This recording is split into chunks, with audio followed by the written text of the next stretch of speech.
Good afternoon and welcome to this edition of the Citizens Chat on Civic Space TV. I am Phillip Muliisa. Today is the 24th of November 2023 and the chat is about the controversy surrounding the Balaalo as the awaited eviction from Northern Uganda is bringing in tribal sentiments. We know that the President of the Republic of Uganda, General Yoweri Kaguta Museveni, put out directives to have the Balaalo evicted from Northern Uganda. The very last one has about a day, and we are waiting to see if it will actually be put in force. I have a distinguished panel today to help us look into the details of how this directive will be put in force, what to look into, the comments that came in from the Chief Justice of the Republic of Uganda, very serious comments, and we want to see how the state, the NRM party, the academia, civil society receives such statements from the Chief Justice. My panel today has very distinguished Ugandans whom I will introduce. From the extreme left is from the NRM party, the Director External Affairs, retired Major Awich Pollar. Major, you're most welcome to the show. Thank you and greetings to our viewers. And next to Major is from the Center for Constitutional Governance, the Executive Director, Dr. Sarah Bireete. Doctor, you're most welcome to the show. Thank you and good afternoon, viewers. And lastly is Dr. Robert Ojambo. He's head of the Faculty of History and Political Science, Kyambogo University. Doctor, you're most welcome to the show. Thank you very much and good afternoon, viewers. Thank you. A lot has been said about the Balaalo, but I want us to, and I'll begin with you, Doctor, who works around history and political science. Help us understand, who are these people? Where are they from? And how did they actually get in Northern Uganda? Yeah, the Balaalo, we have the Balaalo, the people, the Balaalo, the concept, and now Balaalo, the land grabbers. Now, Balaalo, if you look into the genealogies of people from Ankole, we don't have a group of people called the Balaalo. But with the times, things have been changing because Ankole, majority of the people in Ankole were sedentary people who were farmers and settled in different parts of Ankole and Western Uganda in that case.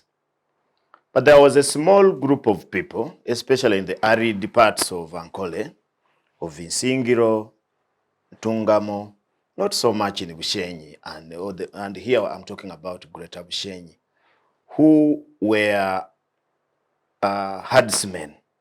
And that group of people extend into a bigger corridor in Tanzania, in Rwanda, and recently now in Congo, because Congo now is another area where there are so many groups of people.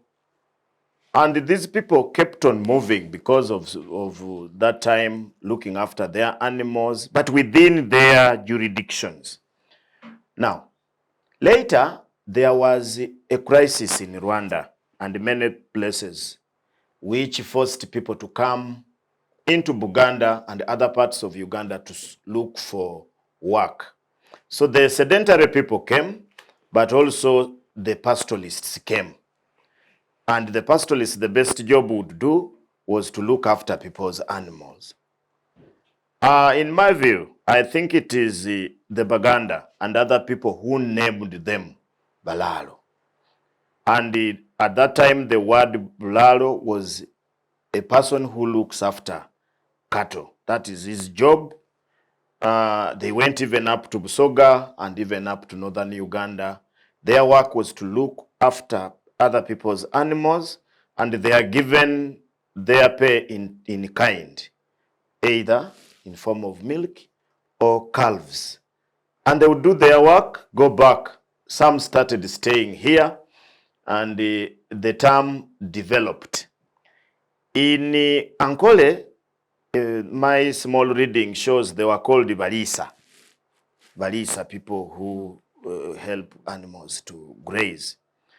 And there they had both their own cattle, but also they were helping other groups. And things went on like that.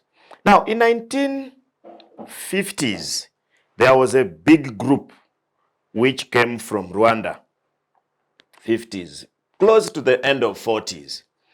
And these were Banyarwanda refugees who are running away from the crisis that was there between the Hutu and the Tutsi. And that went on for a very long time. I think Kagame's parents are one of that group. There is one group which went and became refugees. The Kagames were taken as refugees and settled in Changwali. Others were settled in other refugee camps. But there are those people who went on and lived their life as helping other people in other communities to look after animals. So they're also referred to as Balaalo. When you go to Eastern Uganda and Northern Uganda, the people there cannot differentiate so much who is a Muhima Mulalo or a Munyarwanda Mulalo. So they look at them as one thing. When there was that genocide and a number of wars in Rwanda, another group emerged in Tanzania, in Democratic Republic of Congo, which was Zaire then, and that is the Banyamulenge and that group. So they share the same characteristics. So those are the people whom people call the Balaalo. Now today, in today's Uganda, the concept of Mulalo has changed. The concept of Mulalo now is to refer to a person from Western Uganda who is in government. Any person from Western Uganda who is in government, people call them now Balaalo. So it is very difficult now to differentiate between a Munyankole pure or a Mutuku or any other person from Western Uganda. They call them now a general name, Balaalo. Even Salvatore are called Balaalo.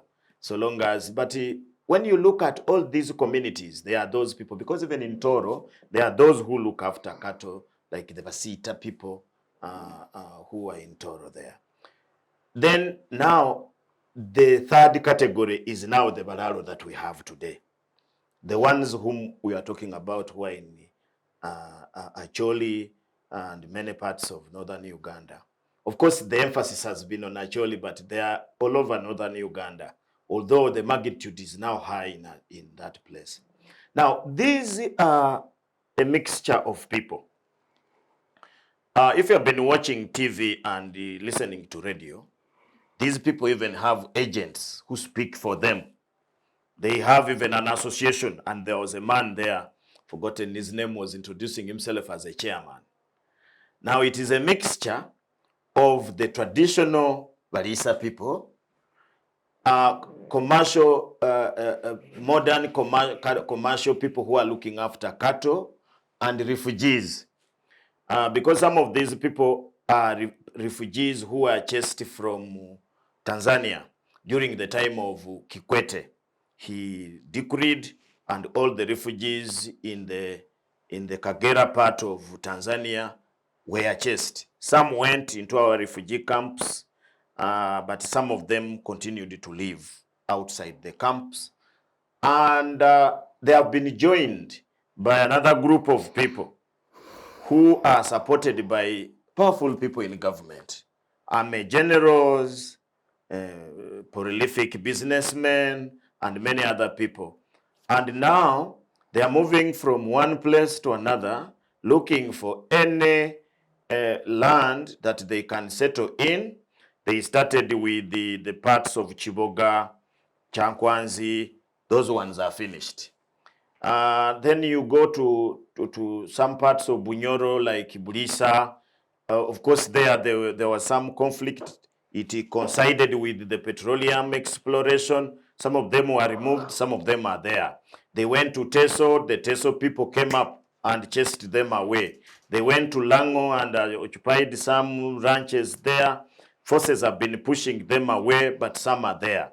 Now in Acholi, they have come up with a different method. They are now not just going to occupy any land. They have gone into negotiations to either rent or buy that land, which they are now using to graze their cattle.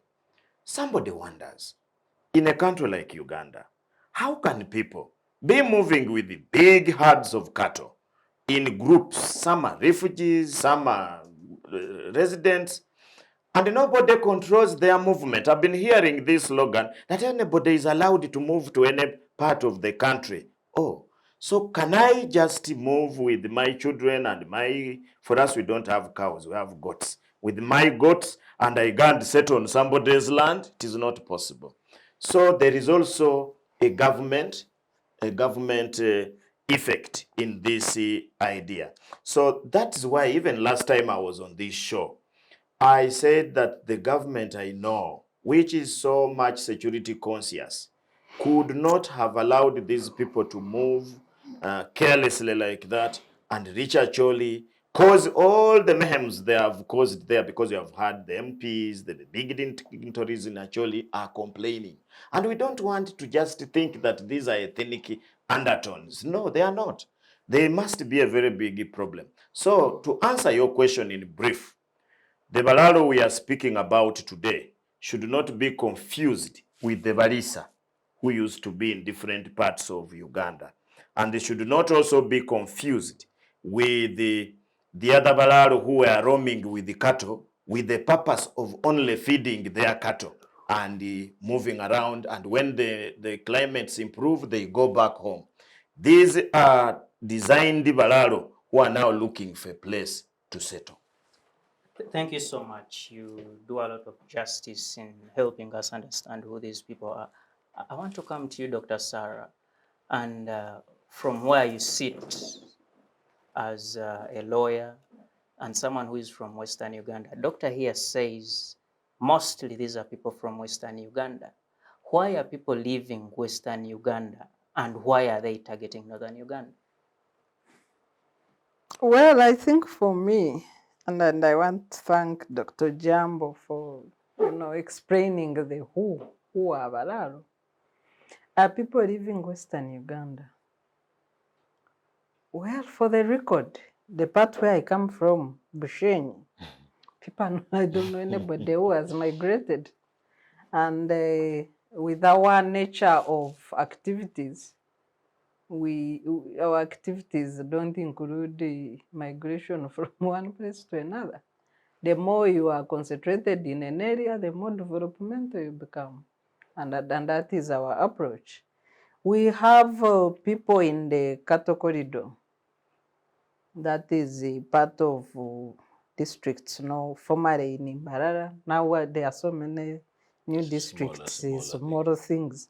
Maybe you can look at part of Churuhura, you look at Rengo, you look at Sembabure, you look at, that cattle corridor.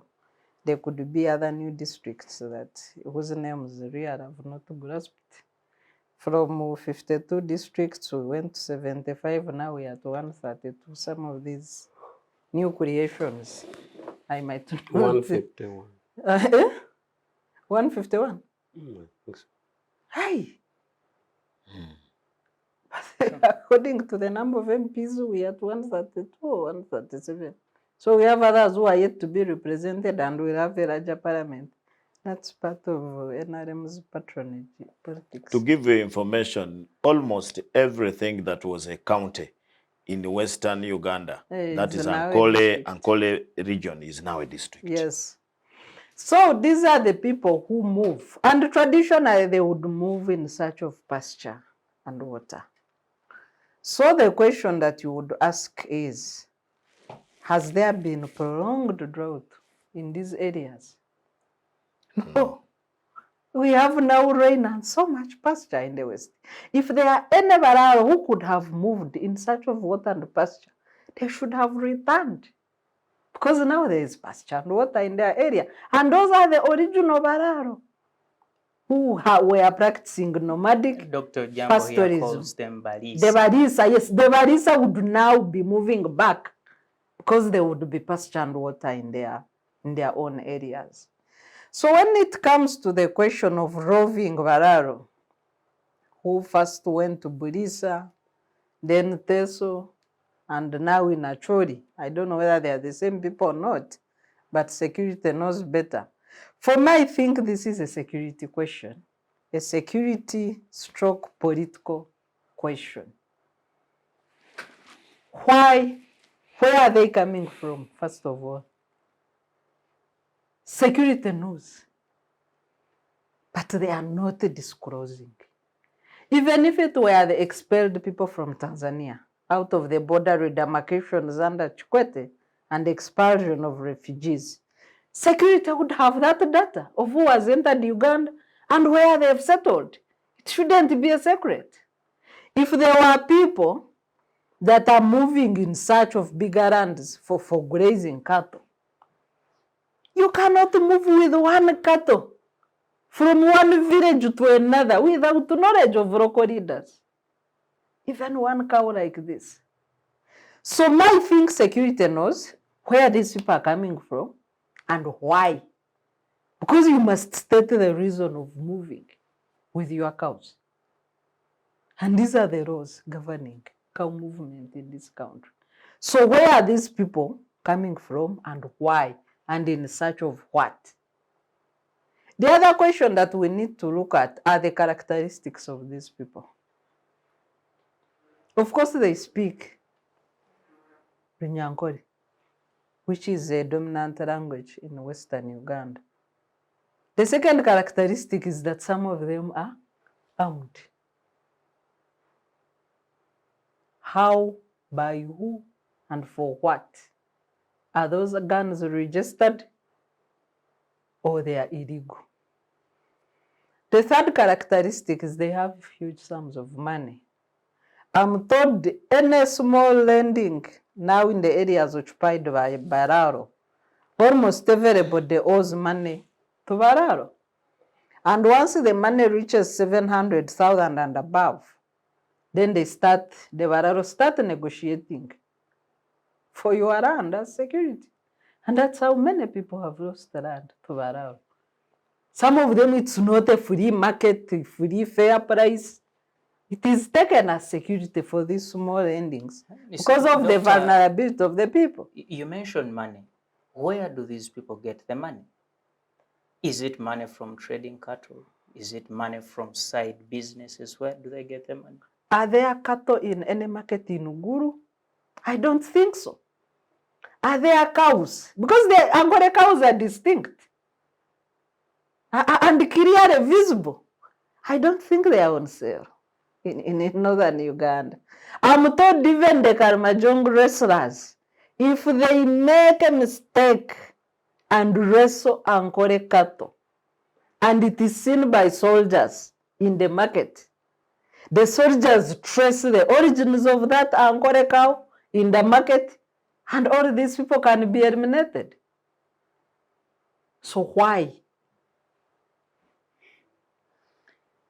Thank you so much, Dr. Sarah. And Major Awich, Doctor mentions guns in this question.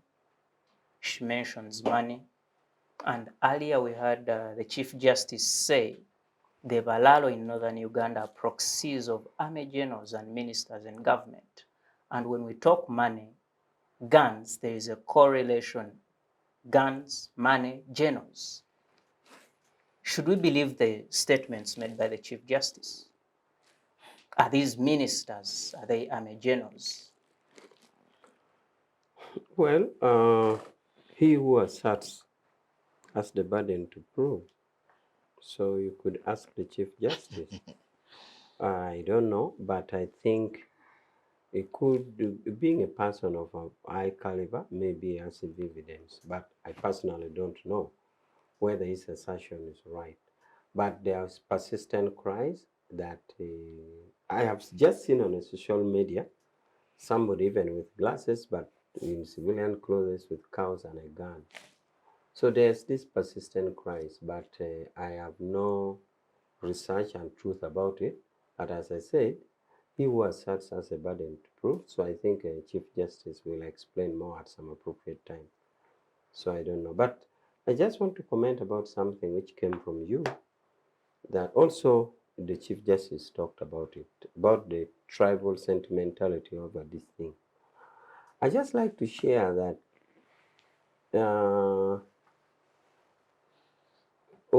when it comes to land anywhere, there's no tribal sentiment about it. Because during CA, even when the delegation which was proposed, which were proponents of NRM views, when it came to land, you'd see them secretly caucusing together with the opposition. Meaning, therefore, materiality and material interest. There's no religion, there's no tribe. It is the only time that people take the truth. Sarah is a Mnyankole. If Sarah, which is not true, if she hated Langis, like me a Langi, it is not just that. People quarrel over materiality, not religion or tribe. A Langi like me, if I meet Sarah's interest, I will be best of friends and should forfeit Mnyankole because of me. So, a land matter, wherever it is, cannot be said to be tribalistic. So that when somebody is talking about it, it's just by coincidence, maybe the people expressing that interest belongs to that tribe. But otherwise, a materiality unites, is a bottom line for everybody. Material interest supersedes. You cannot, for example, at a borderline in Liatonde and where there's Baganda and Banyankole, no Mnyankole will attack a Muganda just because he's a Mnyankole. It will be either over pasture, over land for grazing, for cultivation or something. Similar even in Middle East, where we're seeing the Jews fighting the Arabs, it's materiality. So those who think there's tribal sentiment over material things should think about their philosophical concept. Men don't fight for ideas. Men fight for material things. At the moment, I don't know whether you'd want to ask that question at a later stage. At the moment, I'm sticking to the executive order that the president, that my chairman of the party has written. I believe that his spirits and feelings are expressed in that executive order. So I'm waiting to see the execution of what is contained in that executive order. Because the interpretation of that executive order is that he feels that the presence of this Balaalo will cause animosity in their children. So he feels they should leave. And therefore, my preoccupation at the moment is to take my chairman with his words. I can't interpret outside that. So I'm just waiting for, the only document that I can base on is what he has written. Thank you so much, Major. I want to engage you again, Dr. Ojambo. Major says, and I say Major to be particular, he has military background. He says he has seen a clip on social media with people in casual, dress code with guns. Who is in control of guns in this country? Where could the Balaalo be getting the guns? Yeah, thank you very much. And I think sometimes it's good to, I like Major because of his sincerity. Last time when I raised that issue, she said, we were seeing body, those pictures were wrong. I think now time has come to heal us. That you have also seen what we had seen earlier. You have asked who is in control of guns. Guns are a preserve of the state in Uganda.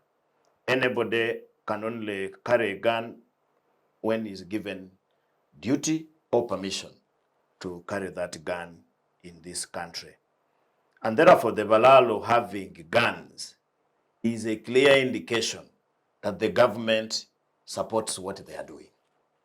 Because if they were not supporting, I am very sure if in this country you can steal a lot of money and you roam around and you put it on trays like Mike Ezra used to do in hotels, nobody will follow you.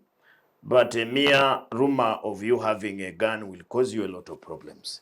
And that one, even the president has been categorical on it, that you will be tried in the court martial. You either go to Makindye or wherever they can. So I am waiting a time when such people are tried in Makindye, if we are to believe. But Major also said one thing about the directive, the executive order by the president. I have studied President Museveni for a very long time. He's one of my specimen if we were to talk about biology. And I have known when he's serious and when he's not serious. When President Museveni is serious, he doesn't write. Yeah, that's true. He doesn't write. He normally goes to a television or a radio station Talk stuff. and talks and orders and says it must stop. Those are the words he must uses. When the president writes, in most cases, he's playing reverse psychology. He wants the people in Acholi to believe that he's with them. But the truth is that the president may not be with the people of Acholi on this matter of land. Because, as I said earlier on this show, he has conflict of interest. Why does he have conflict of interest? Salim Saleh has spent in Northern Uganda close to now 40 years. If I add the one of pacification and what, it's now close to 40 years. There is no place in Uganda that Caleb Akandwanaho, a.k.a. Salim Saleh, has spent a long time. I don't think he's just there for leisure. He enjoys that it is a very good place. It is the Miami of Uganda or Bermuda. No, there is a purpose why the general has been in Northern Uganda. And one of it has been to pacify the place. That is very true. The place had problems. But the other is to identify business in that place. And the only business I see in Northern Uganda is land. And when you try to look at who is now the custodian of Balaalo, it is Salim Saleh. Because you may think this is the first executive order that the president has written. In fact, it is the third. The president was very tough at one time. And Salim Saleh said, please, you don't understand these people. They are not just grabbing land. They are buying land. But the major thing that the Chief Justice has helped us in this part was to give us the legal interpretation of buying land in Northern Uganda, especially among the Acholi.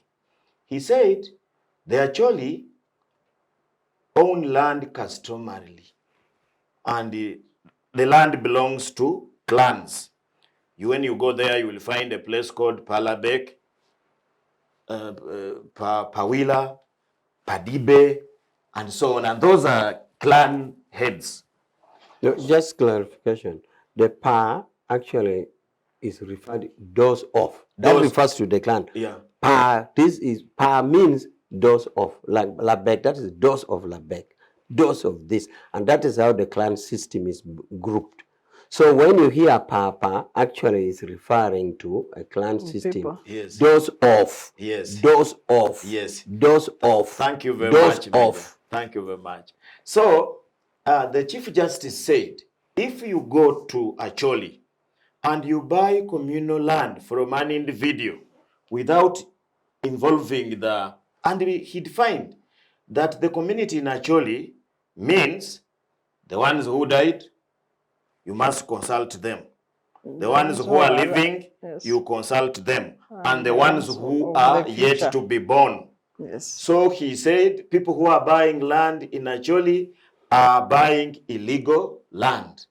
And I've been studying it carefully, and I try to understand him. So the president's executive order is telling these people go away.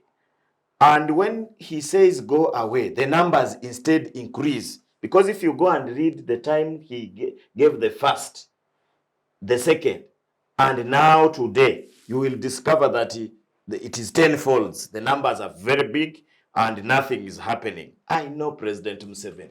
If he did not want Balaalo in Acholi, they would have just put a curfew there and there would be no Balaalo. Balaalo would be where they belong. So I don't believe in those executive orders. They will not work. You said it's a day, one day. We will be here next week to confirm. Nothing is going to happen. There is going to be more convincing. The president now is writing a very nice speech.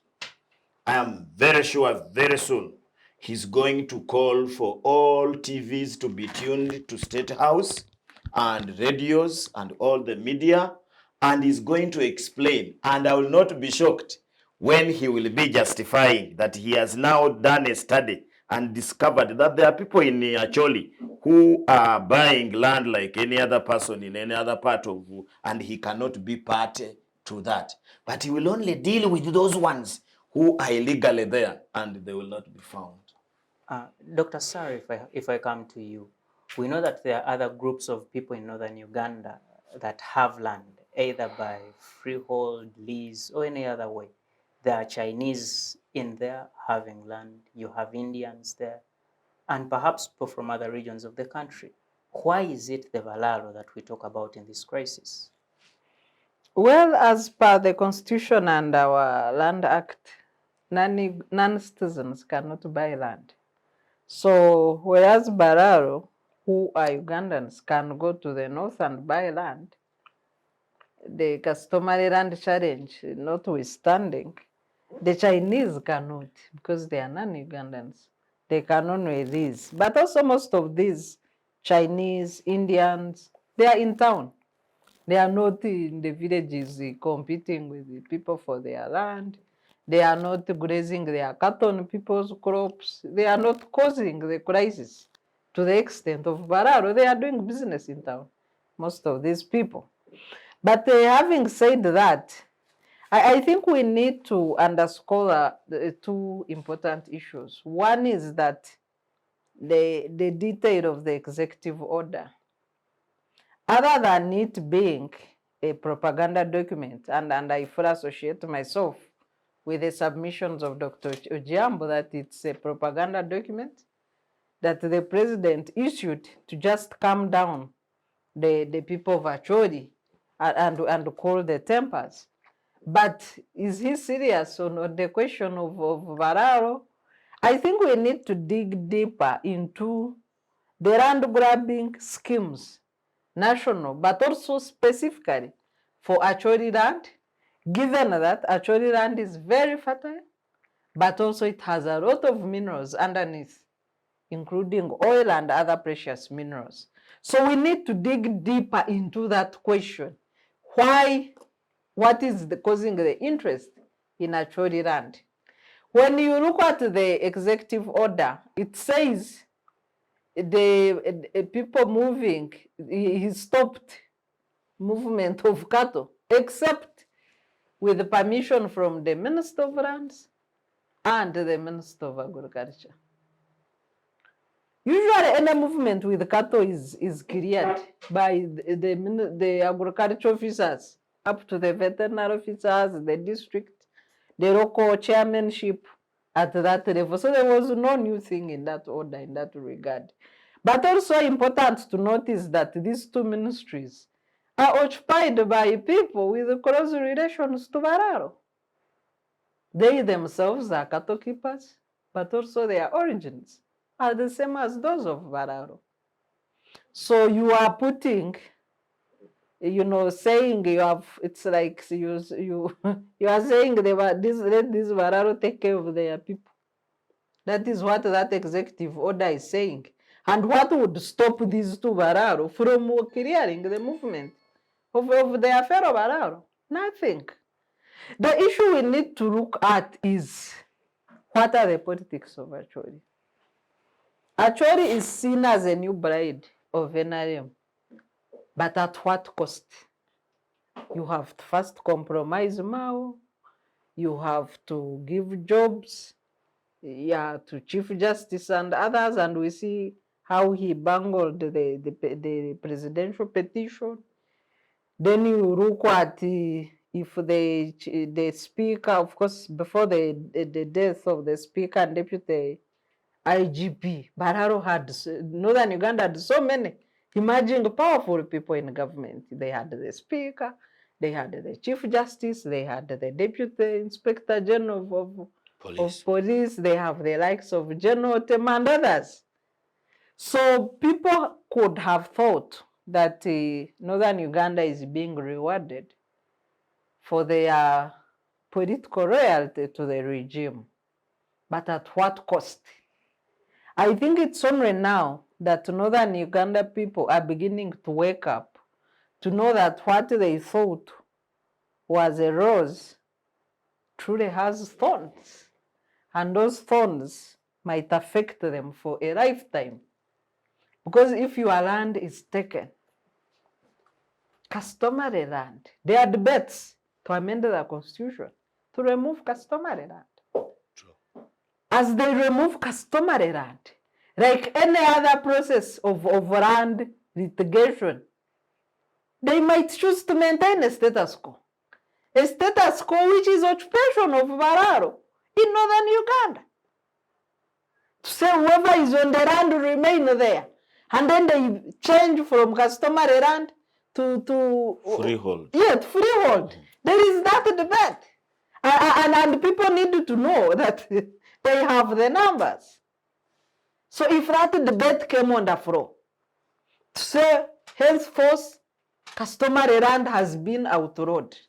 Whoever has customary land, process titles, and it is freehold. Then the question will be, are you preserving the customs, values, and aspirations of the people of Northern Uganda? No. Which other area has customary land to the extent of Northern Uganda? Maybe to just give you some information, that amendment has already started happening. In the last amendment of the Land Act, they introduced there The title. the titling of Yeah. customary land. Yeah. And therefore, now people can come together and agree in their customary system and select Divide. representatives of the family, of the, I don't know, clan, and so on. And that's why I sometimes sympathize people like the Chief Justice. They are custodians of the law, but sometimes I think they don't understand what they are presiding over. So long as these people clearly agree and have meetings and minutes that they have agreed to title their land, and they take to the land office, they are given a title. Now, when But you the title in whose names? in that group, they select the leaders of the family or the leaders of the clan. And those leaders can sell. Yes, because now once the land has a title, the ones who have signing powers can now sell. Because so long as you are buying, they say buyer, they call him vendor. The vendors they list them there and they all sign. Then the buyer is so and so. It goes. It goes. Yes. So that if that is the case in Northern Uganda, then the land is gone. The question of holding land, both for the dead, the living, and the unborn, will cease to be. It's more idealistic. So then maybe the Northern Uganda people then need to have a conference and say, what are our aspirations as a people when it comes to our land? They need to have a land conference. Because the land they are fighting for, the campaign that Balaalo must go. How do you tell people with guns that Balaalo must go? How many military detaches are in Northern Uganda? Because the way people are describing what is happening to Karimajong rustlers when it comes to this Ankole, long-horned cattle, that is distinct from the cows in Northern Uganda. Who else is quietly protecting the cattle of the Balaalo? The president in his last meeting, whose deadline is Saturday, said that those who have nowhere to go should sell their cows, go and do other business. But what is the likelihood of, let's assume that the president was serious, which I doubt. You sell cows to somebody from Machori, you put it in your land, you put them in, you will find them there in the morning. Or the people whom you have bought from will come with guns and take them. You cannot find these cows in your farm the next day. You cannot. So that's why I said that it's both a political and a security question. The other dynamics of the political is to diffuse the voting patterns in the North. The North usually vote as a region. The one time they voted BSJ, I think in 2001 and 2006. In 2011, not so much, but still FDC won in the region. In 2016, it diffused, I think it's only in 2016. 96 they voted Semogalo. 96. IPC. 90, yes. So they vote as a bloc. But 2016 and 2021, the voting changed to NRM. But how sure are you that it will remain with NRM? And if NRM still retains their plan of ruling forever, how should they then change the voting patterns to make sure half of the population are Balaalo? And now Balaalo will vote with their Balaalo in the cattle corridor, where it is. That is the other dynamic of the Balaalo For me, question. I think it, And usually we have a crisis of Balaalo towards the elections. In Teso, we had a crisis of Balaalo, armed Balaalo in the wetlands towards 2011 elections. They were the big issue. So the other question that Ugandans must ask is, why is it that we have a Balaalo crisis towards elections? You know, in your view, does a Balaalo crisis towards the election in the benefit of the president? Anybody who stays in an area for 6 months can vote in that area, can even stand. So don't be surprised even when the Northern Uganda comes up with a Balaalo MP. Thank you so much, Dr. Sarah, for that information. I want to engage you, retired Major Awich. Dr. Ojambo here earlier said that General Salim Saleh has been in Northern Uganda for the past 40 years, and one of the reasons he was there was to identify business. To what extent do you military people engage in business, commercial, as individuals when you're in uniform? Is it even allowed in the military? Mr. Moderator, with your permission, I would like to ask Afanda Awich another question. Do we have any documentation of Balaalo movement as a former member of security forces? Once you are still a member of the National Security Council. Do we have any documentation of Balaalo movement in this country? Major. Two questions. About business, the Army has code of conduct. And though the code of conduct are really conducted within what you call service offenses for officers who are in service. So your question would target soldiers who are not retired.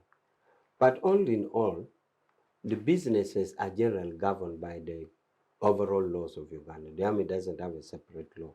In other words, you're not supposed to involve in illegality. Business as such is mainly conducted through contractual obligations or contractual relationships. And contracts that are illegal are not enforceable, whether you're a soldier or not.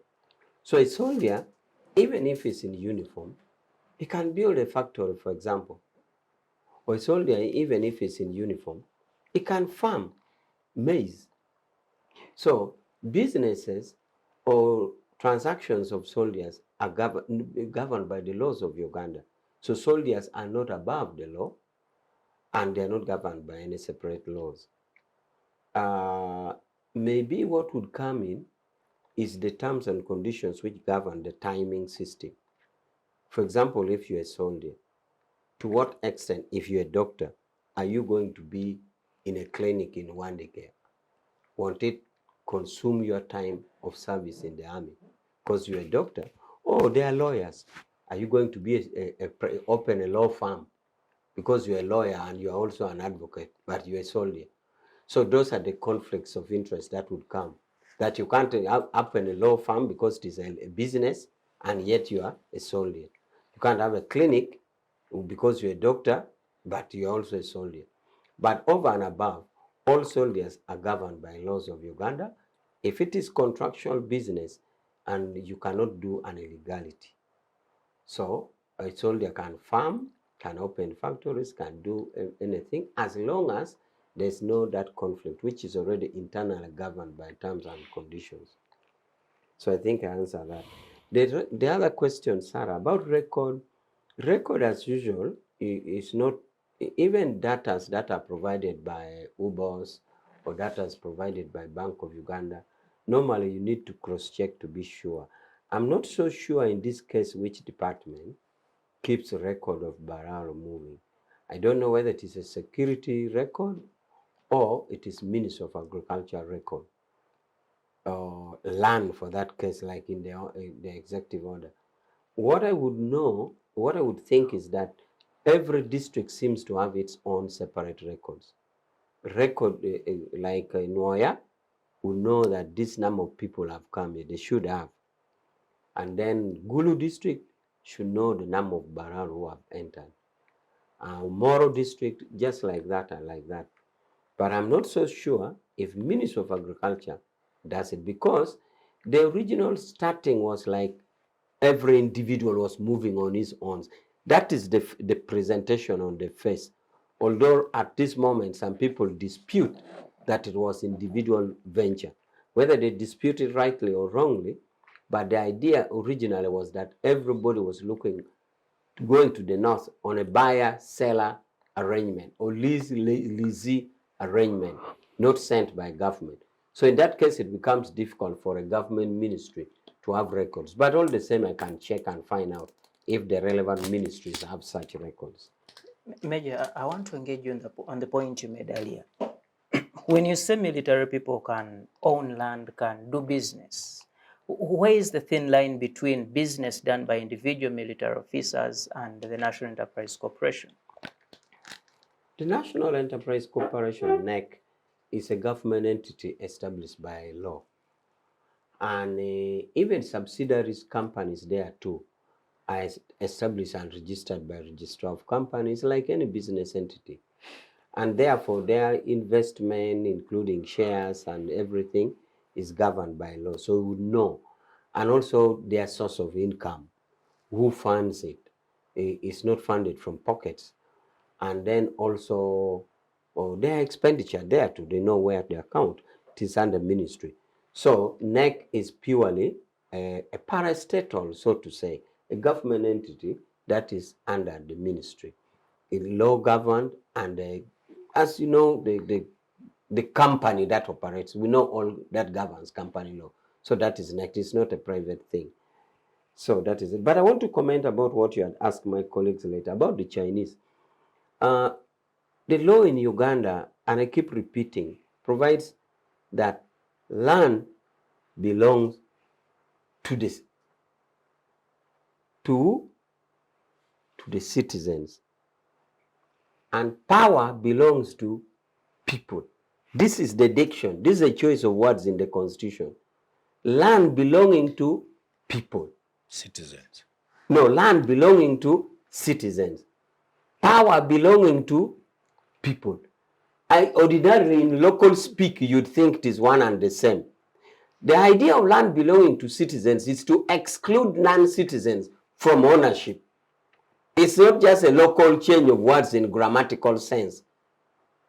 So the Chinese, therefore, cannot fit in land belonging to citizens. But they can have power.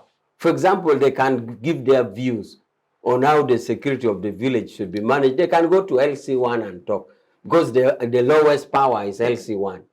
They can go and give their views, they can discuss.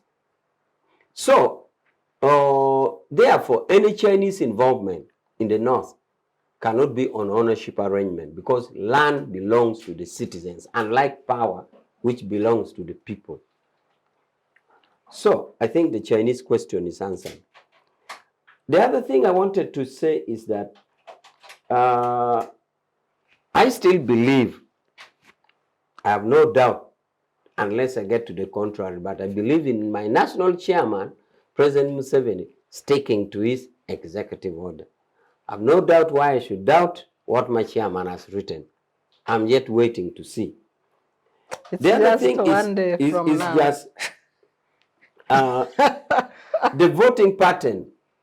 For me, as at the secretary of the party, notwithstanding the challenges and the contradictions that happen in our family in Uganda, we shall continue to offer services to the people, and we shall continue to address the new developments and resolve it. And we hope this land thing will be resolved. And therefore, we shall get legitimate votes. And this time we shall even win with bigger margin. Including Balaalo. That one will be sorted. Contradictions do rise, and we hope it will be settled. Now, there's a sentiment that has been going around. I also wanted to address it, even without your questioning. Some people tend to argue that when you go to Teso, for example, and find they have land and they are not utilizing, then you can say, let people who know how to utilize it, or you have the capacity, money and capital, come and utilize it. I think that is not a correct With the sentiment. consent of the owner or what? Whatever. I think that's not a correct sentiment. I want to borrow from family law.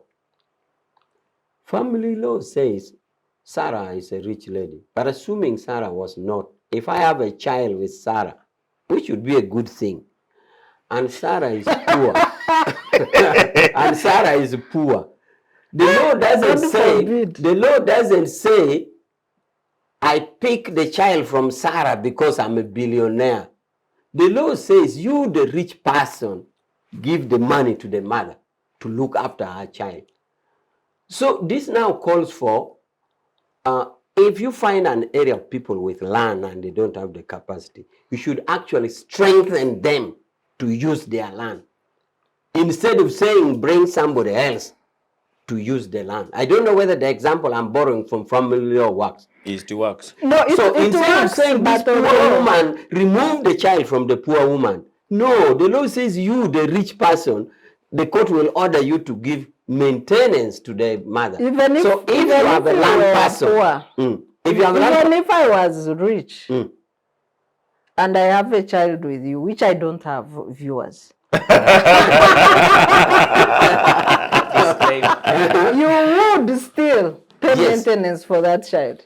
yes, but I wanted this example for the purposes of the land, where you get a poor person with land, and then your sentiment is, since you have the land and you are poor, Give can it we to those bring who can. Mr. Okello, who has the ability to use it? No.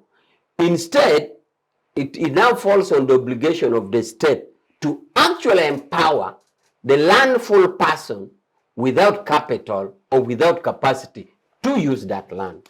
Thank you so much, Major. And on that very example, when you say you should empower the people, you in the NRM have been in power for the last 38, 40 years. You've not empowered these people. Why? There have been so many interventions in poverty alleviation.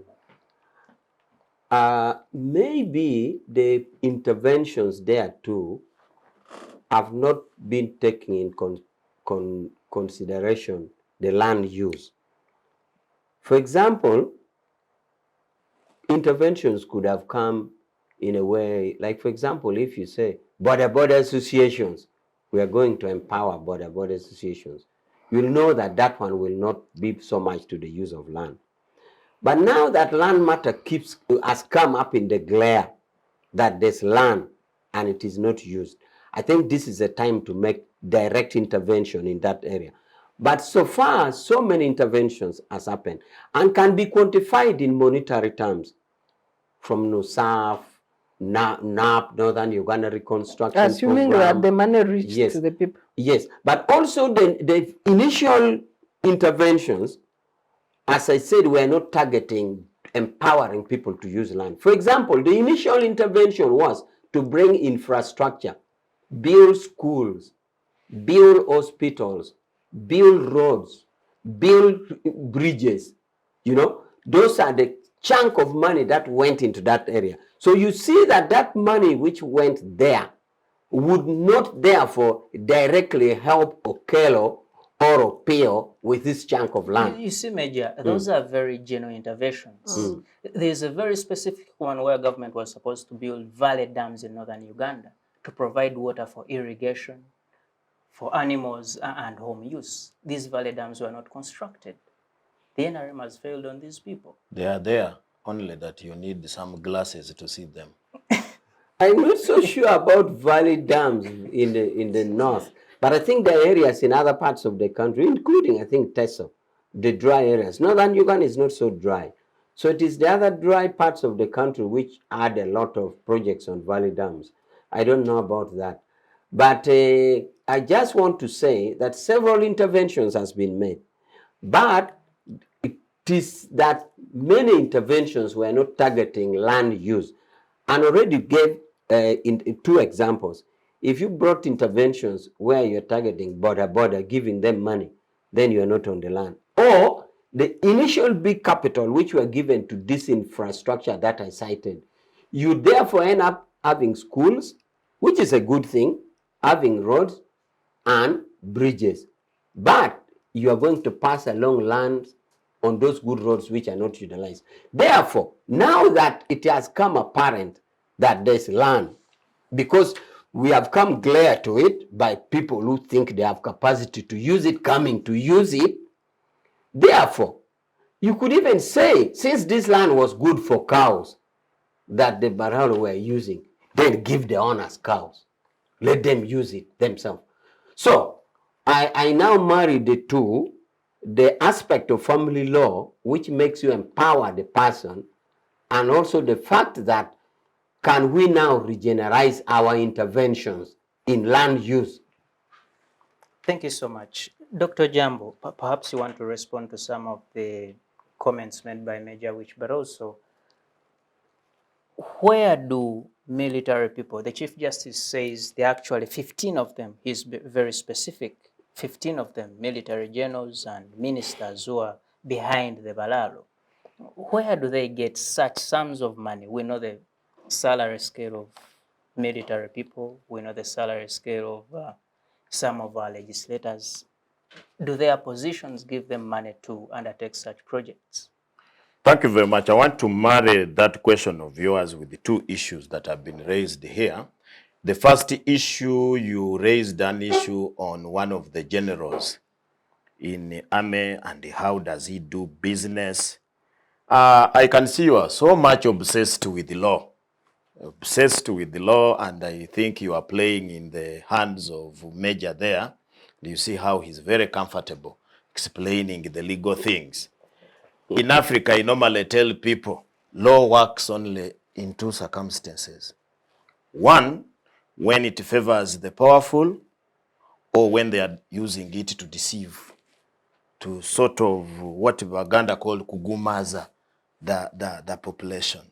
So in Uganda, they normally talk about rule of law does not exist.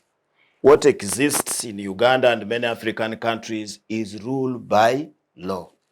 When the law works for the powerful people, it is emphasized. They say the laws of this country, the things of this country. When it is undermining a lot of people, they say those laws are cake, they need even to be amended. So in Uganda, serious military officers are not governed by law. You want to imagine that today Salim Saleh has slapped you and you go to any court of law and you think you will get justice from there? I doubt. So that is number one. What the Major is talking about is in an ideal state, maybe in the United States or somewhere where laws are respected. Prime Minister resigns because he made a statement on the media. In Uganda, that is absent. Now, nothing can happen. I have seen people who have done horrendous things, they're in office, and they even promote them. So these things of law in Uganda, I've always, I think even Sarah here doubts me, but I keep telling them that they can continue with referring to their laws, but the laws will only work when they are favoring the powerful. Now, you have asked me about military officers, where they get money. It also relates to the same thing. In Uganda, and that's why the Major talked about power belonging to who.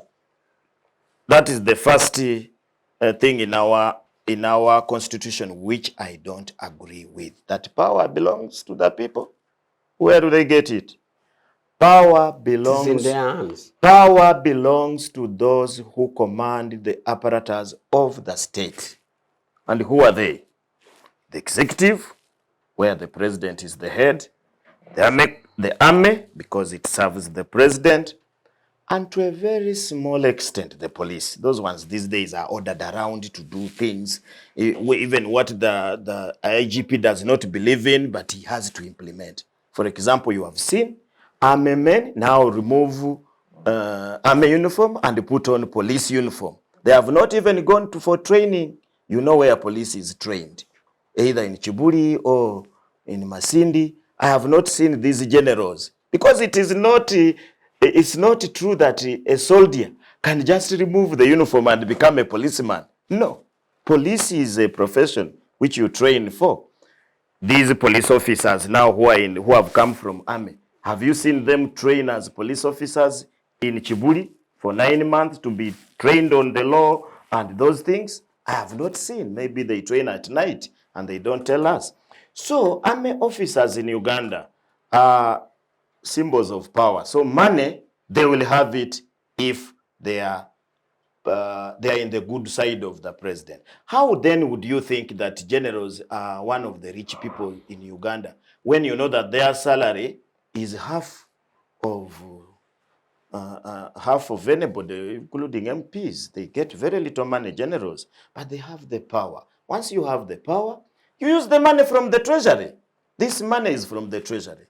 In Uganda, I want to believe that much of the money that we use here, 90% is from the treasury. Thank you so much. Money is from the treasury. It is the Citizens Church on Civic Space TV. We are going to a short break. We shall be right back. The Citizens Chat Room happens every Friday at 2 p.m. on Civic Space TV online on Facebook and YouTube. We invite you to be part of this conversation. Civic Space TV, freedom always. Welcome back from that short break. It is the Citizens Church on Civic Space TV. I am Phillip Muliisa. Today we are looking at the controversy surrounding the removal of Balaalo from Northern Uganda, and my panel has retired Major Awich Pollar from the NRM. I have Dr. Sarah Bireete from the Center for Constitutional Governance, and I have Dr. Ojambo Robert from Kyambogo University. I want to begin this session by reading a post on the X account of Uganda Police Force. It says, implementation of the presidential directive on Balaalo in Northern Uganda. His Excellency, the President of the Republic of Uganda, issued a directive on 3rd November 2023, in which an ultimatum was given, especially Balaalo with unfenced farms in Northern Uganda, to quit the region within 3 weeks.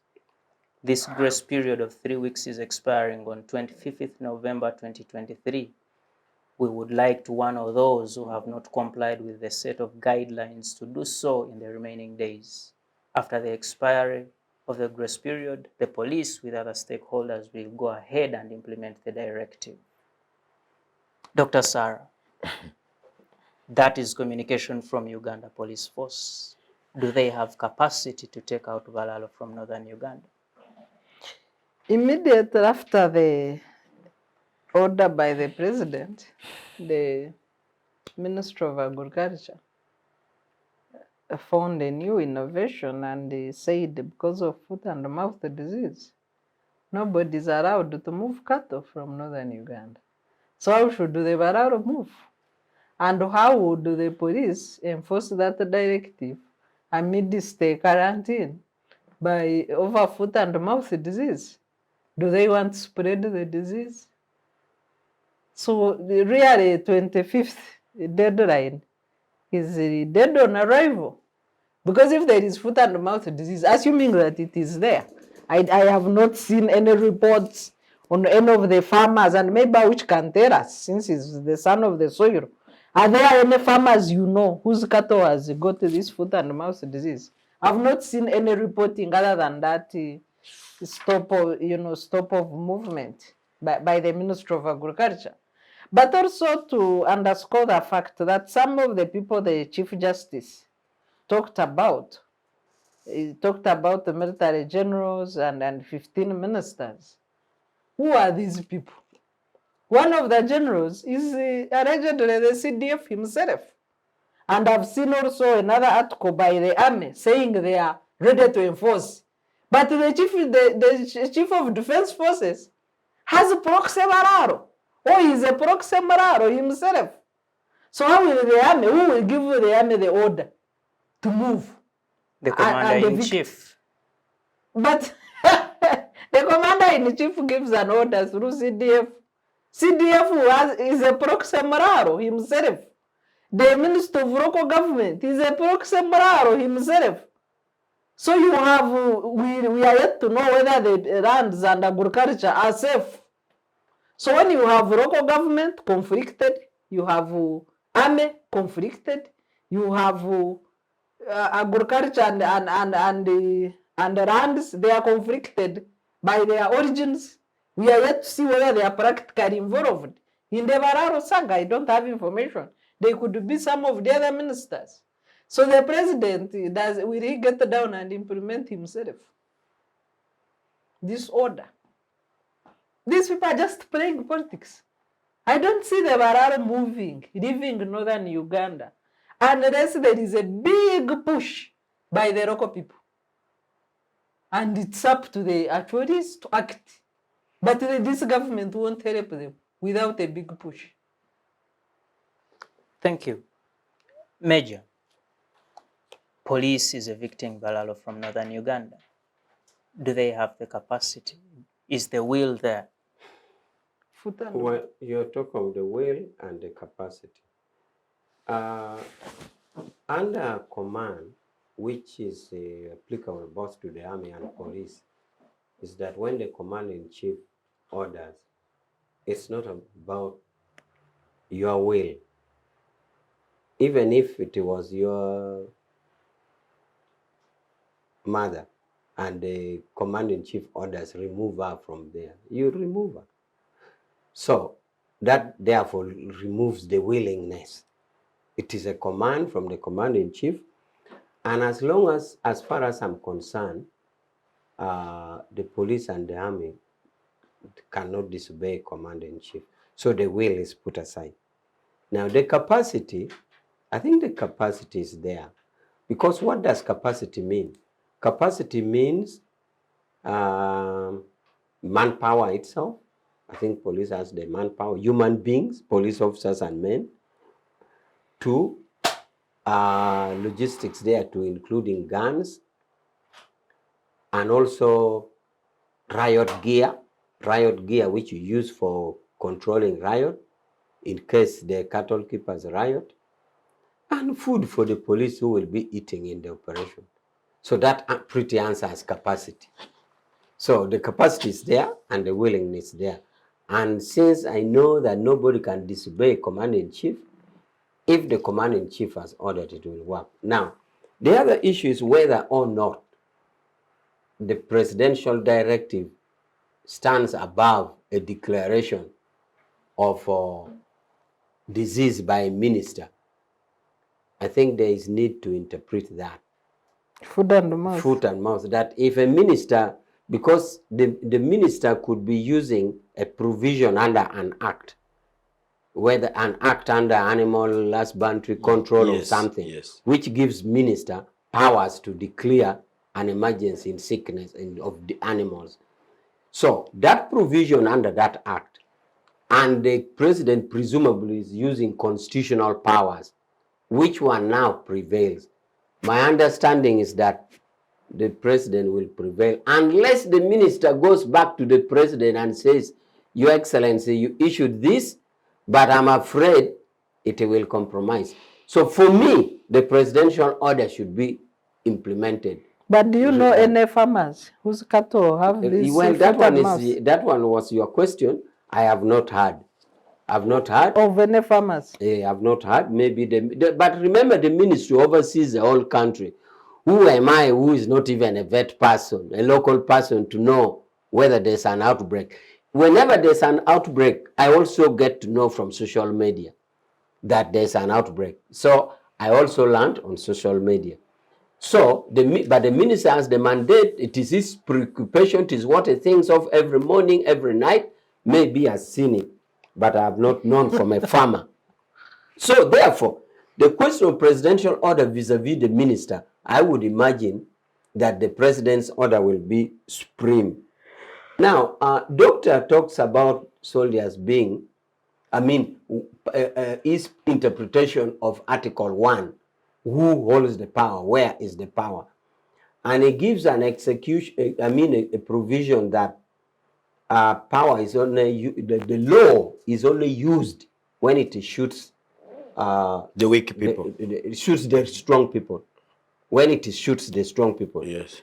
But I'd like to share this with viewers, that we shouldn't encourage this thinking, because under the law of execution, if you have power now, I'm Major Awich, I have escorts, I have gun, and I go with doctor to court, say if I've damaged his property, say I burn his car, okay, and we go to court and the court rules that I pay his car because I burnt it. But because I have power, it cannot execute, say, attachment. It cannot attach my property because I have power. The law provides that in the event that I am not there, God forbid, whoever will have powers of attorney over my property will pay. So those who want to act with impunity, I just want to say that you're pushing problems to your children. So we should be careful when we act, because our actions may not end, it does not end with us. Our actions will be carried forward. So I call upon all citizens to be law-abiding, because if you're not law-abiding now, I burn the doctor's car, as I said, he goes to court, court orders that I pay, I refuse because I have the guns. In the event that I'm not there tomorrow, who will have the power of attorney? It will be executed against my people. You see, Major, you give a very good scenario, but a couple of months ago, if not years, we had General Charlie Gonza Matayo slap a traffic officer on one of the roads in Kampala. And when you see the power disparity, a general and a traffic officer, do you see this lady ever getting justice from, even without General Charlie Gonza, from this family?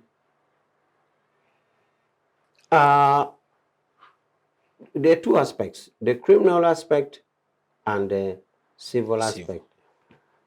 I think to some extent General Charlie Gonza got a criminal summon, if I remember, in the Mukono court.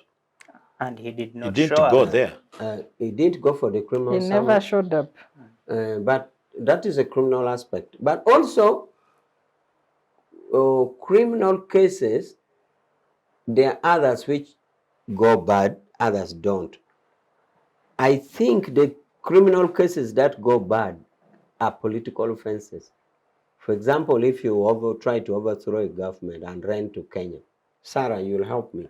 I think that one, after some time, the presumption of the law is that it goes. But other criminal cases, for example, if you murder, however long it takes, it can at any one time come up.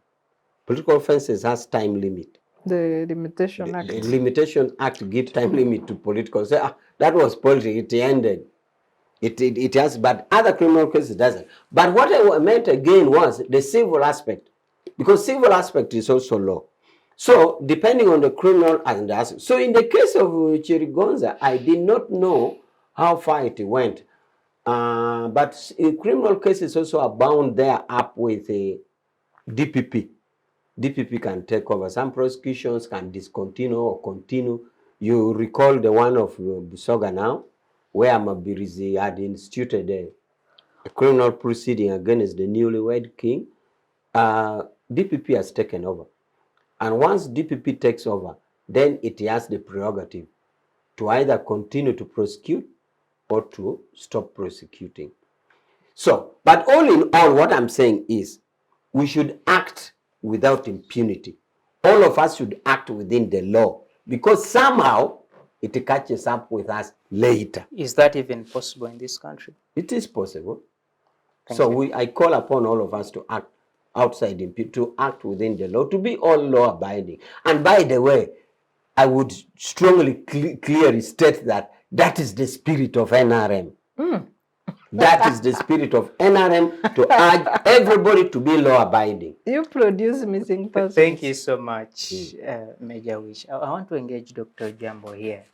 Police is threatening to go and enforce the directive of the president.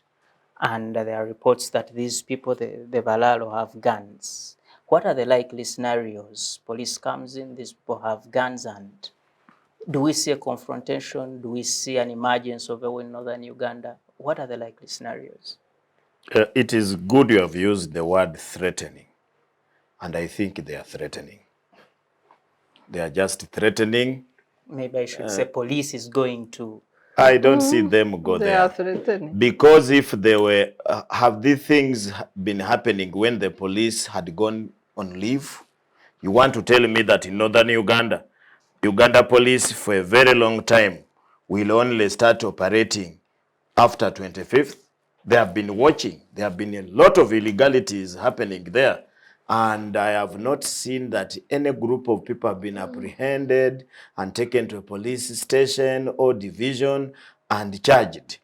So my view is that it will only depend on what the president wants. If the president wants the Balaalo to leave that place, whether police want or they don't want, they will leave, because the president will use the powers and the order the way the major has said, and when the president orders, they will leave. But if it is the way I think, that all these things are just being done to sanitize, like when we used to have this COVID-19 problem, you sanitize the hands and the other places so that the people see that you are clean. But the truth is that the Balaalo question has, as my senior colleague here said, has some very serious political, economic, and other reasons that are supported by the powers that be. For example, now who is going to refund the money that these Balaalo have paid to these guys to rent? Because there are two methods. In fact, there are three methods that Balaalo are using to take land in Acholi. One is just to come in the morning, they find them there, and they are sitting on the land.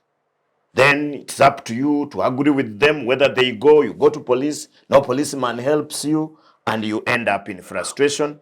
You agree with them. Then the second approach is agreeing, as Sarah said. You are indebted, you want money, you approach them and you say, I have a huge chunk of land which you can use, and in a giveaway basis, you give the land to get out of poverty or go to jail. Then the third one is buying, where people go, land brokers go, they ascertain a place, especially they are using children of the land. Children of the land who are elites here, who know agreements and what have you. And as you said, the generals, they identify a piece of land in terms of, these are not acres, hectares. Then identify a land and they take the person to the one who holds the power, either the head of a clan or the head of a family, and they talk, and the land is bought and fenced. If you have seen in the directive, they are saying the land which is not fenced. You mean if somebody fences land, it means that that land now belongs to the one who fenced? That's why I saw yesterday on TV some people are breaking the fences because they want the police to implement and say this one does not have a fence. So those selection of words is really a very serious thing. But the question we should ask ourselves, and which we tried to ask, but we did not interrogate, where are these Balaalo getting money to buy hectares of land? Because for those who know, majority of Balaalo are not businessmen, that they run some businesses. Their business is cows. Now, how many heads of cattle? Let's assume the biggest bull costs 2.5. Because they are not going to bring to Lufula here to sell 4 million. I am looking at the market there, because even 2.5 would be very difficult for a person to buy from there. How many bulls do you need to get, say, 100 million? Because land in hectares must be in hundreds of millions. And how are they carrying this money? Because you cannot also carry money in a bag and you move around with it. Do you want to tell me that banks in Northern Uganda now are carrying bullions to move with these guys? So for me, that's why I suspect, just like private investment in Uganda, much of the things you see here called private investment, they are investments from with money from the treasury. That's why you see during COVID, when the treasury was almost closed, there was no investment here.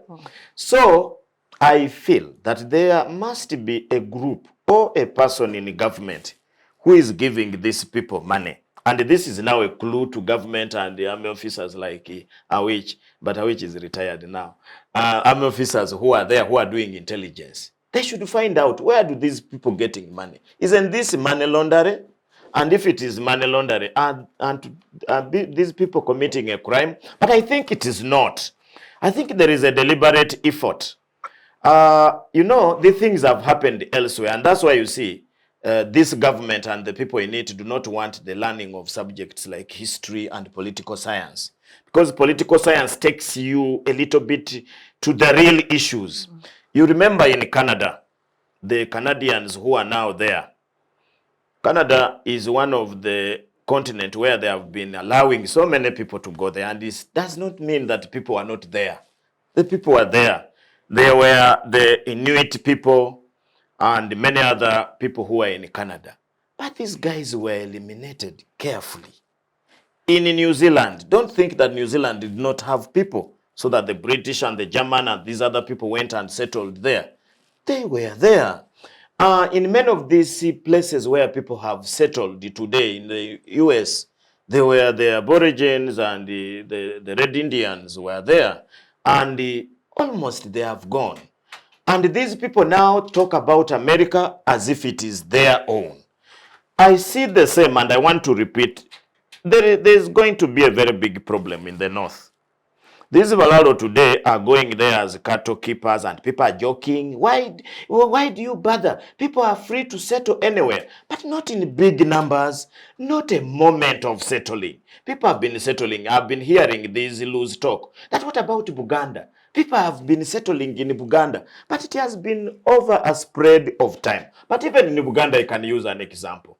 In Luwero, where there was a lot of malice and war, if you go to the places of Chichusa, Chimwanyi, and many other places there, it's very rare. I was doing a land study there, and I was looking at the land titles.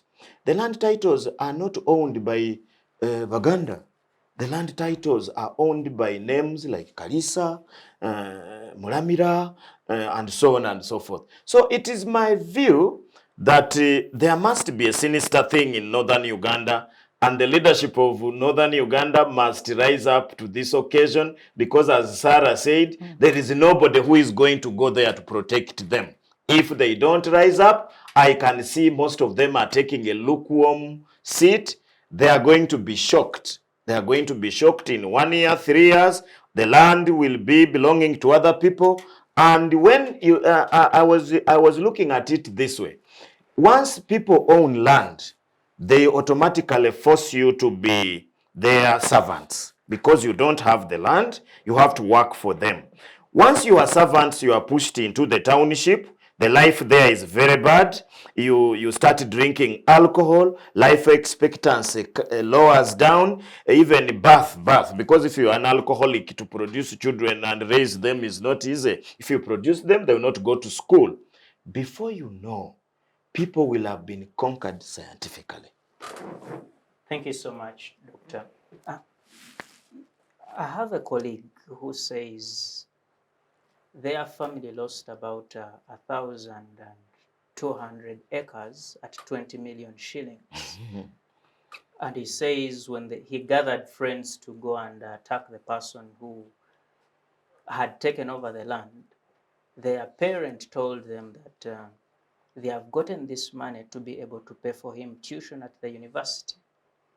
We know that the Northern region has had... in Northern Uganda? Yes. Currently, he's a student at one of the universities in Kampala here. The Northern region has had Dr. Obote as head of this country. We've had Amin. Amin does not come relatively from the north. near that part of Okay. the world. How have they found themselves so poor that they have to succumb to such a scenario they are in today, Doctor? Well, recently I saw, I think it was on Monday, I saw the president's tweet about Busoga. When he was, he said he stayed in his vehicle. I saw it. And he saw so much poverty. And he was wondering the nature of houses. How can people get so poor? I think, I know we've lost the safeguards on the person of the president, the term limit, the age limit. We have qualification. But we have a provision on mental state. That tweet, I kept wondering, is our president normal? You have been in power for 4 decades. You have presided over inequalities. You've presided over poverty. And now you look at your country. He was tweeting like a tourist. Maybe he wants to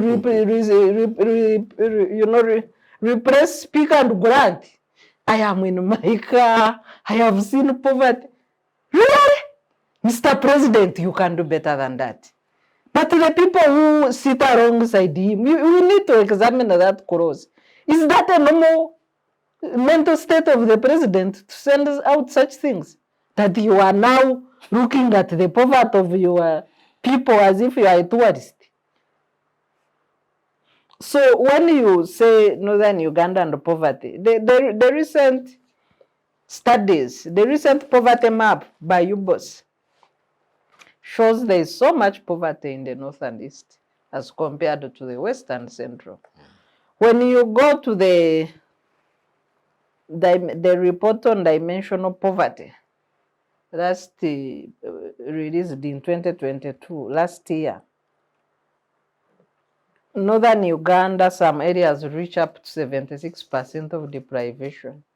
78% in Western Nile, 76% in Acholi, Karamoja, Bukedi, and other areas. Acholi is at 69%. This is too much poverty.